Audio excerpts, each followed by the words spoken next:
श्रीमद् भागवत महापुराण सप्तम स्कंध अध्याय 6। प्रहलाद जी का असुर बालकों को उपदेश।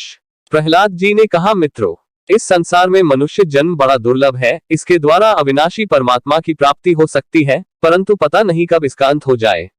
इसलिए बुद्धिमान पुरुष को बुढ़ापे या जवानी के भरोसे न रहकर बचपन में ही भगवान की प्राप्ति कराने वाले साधनों का अनुष्ठान कर लेना चाहिए। इस मनुष्य जन्म में श्री भगवान के चरणों की शरण लेना ही जीवन की एकमात्र सफलता है, क्योंकि भगवान समस्त प्राणियों के स्वामी, सुहृद, प्रियतम और आत्मा है। भाइयों, इंद्रियों से जो सुख भोगा जाता है वह तो जीव चाहे जिस योनि में रहे प्रारब्ध के अनुसार सर्वत्र वैसे ही मिलता रहता है, जैसे बिना किसी प्रकार का प्रयत्न किए निवारण करने पर भी देख मिलता है। इसलिए सांसारिक सुख के उद्देश्य से प्रयत्न करने की कोई आवश्यकता नहीं है, क्योंकि स्वयं मिलने वाली वस्तु के लिए परिश्रम करना आयु और शक्ति को व्यर्थ गंवाना है। जो इनमें उलझ जाते हैं उन्हें भगवान के परम कल्याण स्वरूप चरण कमलों की प्राप्ति नहीं होती। हमारे सिर पर अनेकों प्रकार के भय सवार रहते हैं, इसलिए यह शरीर जो भगवत प्राप्ति के लिए पर्याप्त है, जब तक रोग शोकादिग्रस्त होकर मृत्यु के मुख में नहीं चला जाता, तभी तक बुद्धिमान पुरुष को अपने कल्याण के लिए प्रयत्न कर लेना चाहिए। मनुष्य की पूरी आयु 100 वर्ष की है। जिन्होंने अपनी इंद्रियों को वश में नहीं कर लिया है, उनकी आयु का आधा हिस्सा तो यूं ही बीत जाता है, क्योंकि वे रात में घोर तमोगुण अज्ञान से ग्रस्त होकर सोते रहते हैं। बचपन में उन्हें अपने हितहित का ज्ञान नहीं रहता। कुछ बड़े होने पर कुमार अवस्था में वे खेल कूद में लग जाते हैं। इस प्रकार 20 वर्ष का तो पता ही नहीं चलता। जब बुढ़ापा शरीर को ग्रस लेता है, तब अंत के 20 वर्षों में कुछ करने धरने की शक्ति ही नहीं रह जाती। रह गई बीच की कुछ थोड़ी सी आयु, उसमें कभी न पूरी होने वाली बड़ी बड़ी कामनाएं हैं, बलात् पकड़ रखने वाला मोह है और घर द्वार की वह आसक्ति है, जिससे जीव इतना उलझ जाता है कि उसे कुछ कर्तव्य अकर्तव्य का ज्ञान ही नहीं रहता। इस प्रकार बची खुची आयु भी हाथ से निकल जाती है। दैत्य बालकों, जिसकी इंद्रियां वश में नहीं है, ऐसा कौन सा पुरुष होगा जो घर गृहस्थी में आसक्त और माया ममता की मजबूत फांसी में फंसे हुए अपने आप को उससे छुड़ाने का साहस कर सके। जिसे चोर, सेवक एवं व्यापारी अपने अत्यंत प्यारे प्राणों की भी बाजी लगाकर संग्रह करते हैं, और इसलिए उन्हें जो प्राणों से भी अधिक वांछनीय है, उस धन की तृष्णा को भला कौन त्याग सकता है। जो अपनी प्रियतमा पत्नी के एकांत सहवास, उसकी प्रेम भरी बातों और मीठी मीठी सलाह पर अपने को निछावर कर चुका है, भाई बंधु और मित्रों के स्नेह पाश में बंध चुका है, और नन्हे नन्हे शिशुओं की तोतली बोली पर लुभा चुका है, भला वह उन्हें कैसे छोड़ सकता है। जो अपनी ससुराल गई हुई प्रिय पुत्रियों, पुत्रों, भाई बहनों और दीन अवस्था को प्राप्त पिता माता, बहुत सी सुंदर सुंदर बहुमूल्य सामग्रियों से सजे हुए घरों, कुल परंपरागत जीविका के साधनों तथा पशुओं और सेवकों के निरंतर स्मरण में रम गया है, वह भला उन्हें कैसे छोड़ सकता है।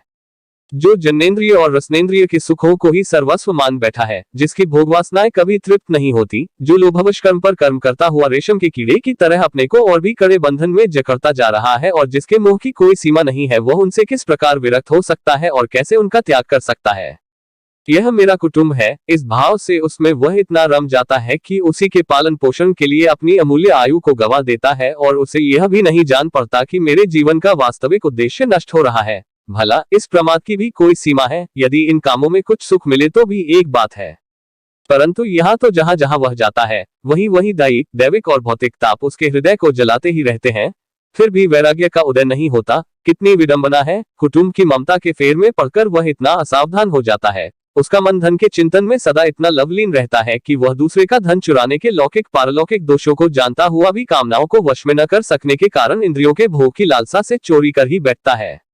भाइयों, जो इस प्रकार अपने कुटुंबियों के पेट पालने में ही लगा रहता है, कभी भगवत भजन नहीं करता, वह विद्वान हो तो भी उसे परमात्मा की प्राप्ति नहीं हो सकती, क्योंकि अपने पराये का भेदभाव रहने के कारण उससे भी अज्ञानियों के समान ही तमः प्रधान गति प्राप्त होती है। जो कामनियों के मनोरंजन का सामान उनका क्रीड़ामृग बन रहा है, और जिसने अपने पैरों में संतान की बेड़ी जकड़ ली है, वह बेचारा गरीब चाहे कोई भी हो, कहीं भी हो, किसी भी प्रकार से अपना उद्धार नहीं कर सकता। इसलिए भाइयों, तुम लोग विषयासक्त दैत्यों का संग दूर से ही छोड़ दो और आदिदेव भगवान नारायण की शरण ग्रहण करो, क्योंकि जिन्होंने संसार की आसक्ति छोड़ दी है, उन महात्माओं के वे ही परम प्रियतम और परम गति है।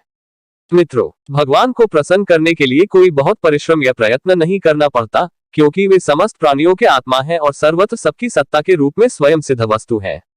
ब्रह्मा से लेकर तिनके तक छोड़े बड़े समस्त प्राणियों में, पंचभूतों से बनी हुई वस्तुओं में, पंचभूतों में, सूक्ष्म तन्मात्राओं में, महतत्व में, तीनों गुणों में और गुणों की साम्यावस्था प्रकृति में एक ही अविनाशी परमात्मा विराजमान है।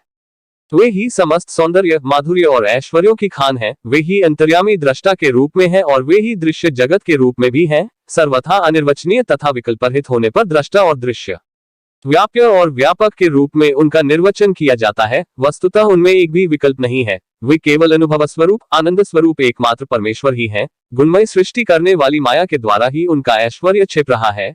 इसके निवृत्त होते ही उनके दर्शन हो जाते हैं। इसलिए तुम लोग अपने दैत्यपने का, आसुरी संपत्ति का त्याग करके समस्त प्राणियों पर दया करो, प्रेम से उनकी भलाई करो, इसी से भगवान प्रसन्न होते हैं।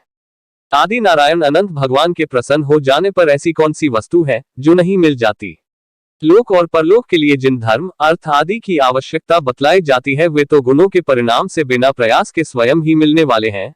जब हम श्री भगवान के चरणामृत का सेवन करने और उनके नाम गुणों का कीर्तन करने में लगे हैं, तब हमें मोक्ष की भी क्या आवश्यकता है। योग शास्त्रों में धर्म, अर्थ और काम, इन तीनों पुरुषार्थों का भी वर्णन है। आत्मविद्या, कर्मकांड, न्याय, तर्कशास्त्र, दंडनीति और जीविका के विविध साधन, ये सभी वेदों के प्रतिपाद्य विषय हैं।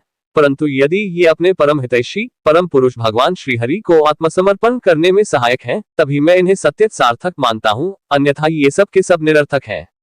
यह निर्मल ज्ञान जो मैंने तुम लोगों को बतलाया है, बड़ा ही दुर्लभ है। इससे पहले नर नारायण ने नारद जी को उपदेश किया था और यह ज्ञान उन सब लोगों को प्राप्त हो सकता है जिन्होंने भगवान के अनन्य प्रेमी एवं अकिंचन भक्तों के चरण कमलों की धूलि से अपने शरीर को नहला लिया है। यह विज्ञान सहित ज्ञान विशुद्ध भागवत धर्म है। इसे मैंने भगवान का दर्शन कराने वाले देवर्षि नारद जी के मुंह से ही पहले पहल सुना था। प्रहलाद जी के सहपाठियों ने पूछा, प्रहलाद जी, इन दोनों गुरुपुत्रों को छोड़कर और किसी गुरु को तो न तुम जानते हो और न हम, ये ही हम सब बालकों के शासक हैं। तुम एक तो अभी छोटी अवस्था के हो और दूसरे जन्म से ही महल में अपनी माँ के पास रहे हो। तुम्हारा महात्मा नारद जी से मिलना कुछ असंगत सा जान पड़ता है। प्रियवर, यदि इस विषय में विश्वास दिलाने वाली कोई बात हो तो तुम उसे कहकर हमारी शंका मिटा दो।